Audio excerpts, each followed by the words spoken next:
एक दिन गौतम बुद्ध अपने शिष्यों के साथ अपने आश्रम में एकदम शांत बैठे हुए थे। गौतम बुद्ध को इस तरह शांत बैठे हुए देखकर उनके शिष्य चिंतित हुए कि कहीं वह अस्वस्थ तो नहीं है।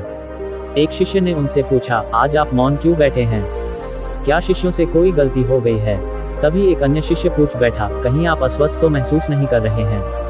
गौतम बुद्ध मौन रहे, उन्होंने कोई जवाब नहीं दिया।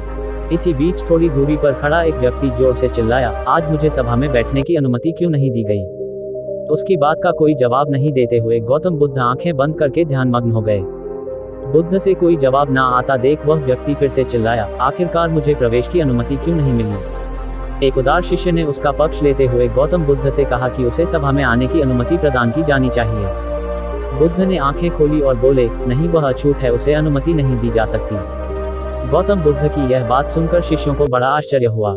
बुद्ध अपने शिष्यों के मन का भाव समझ गए और बोले, हाँ, तुम लोगों ने सही सुना, वह अछूत है, इसलिए उसे सभा में बैठने की अनुमति नहीं दी जा सकती। गौतम बुद्ध के इस कथन पर कई शिष्य एक साथ बोले, पर आपने तो हमें सिखाया है कि जात पात का कोई भेद होता ही नहीं है, फिर वह अछूत कैसे हो गया?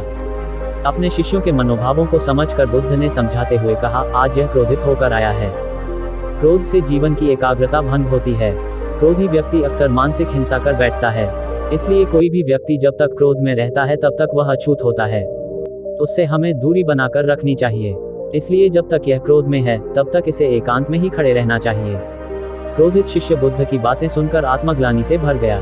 पश्चाताप की अग्नि में तपकर वह समझ चुका था कि अहिंसा ही महान कर्तव्य व परम धर्म है। वह बुद्ध के चरणों में गिर पड़ा और आगे से दोबारा कभी क्रोध न करने की शपथ ली।